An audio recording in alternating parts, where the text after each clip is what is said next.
wararka ka soo baxaya waqooyiga iyo bartamaha dalka Mali ayaa sheegaya in ay ka jiraan barakacyo aad u baahsan kuwaasoo ay sababeen dagaalada sokeeye iyo kooxaha hubeysan iyo sidoo kale howlgallada militariga waxaana ku barakacay ku dhawaad 50,000 oo qof kuwaasoo sidoo kale aad looga deeriyay xaaladooda nololeed waxa ku filan waayay gargaarkii bini'aadanimo baahida ka jirta awgeed iyagoo aan dadku haysan adeegyada laga maarmaanka sidaasina waxa yiri hay'adda u dhaqaaqda gargaarka qaxoontiga ee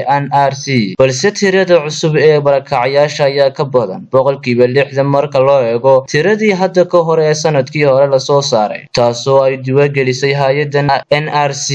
oo kaashanaysay hay'ado kale oo ka howlgala Mali. Dhaqtarka howlgalaha hay'adaasi ayaa sheegay in howlgallada military ay saameyn aad u ballaaran ku yeesheen halkaasi kumanaan qof ayaa ka qaxay guryahoodii mana haystaan waqtigan wax noloshooda kaafiya. Washmarka Suleyman Aidid Shamarka Muumin shabakada caalamiga ah ee Badar Media magaalada Burco.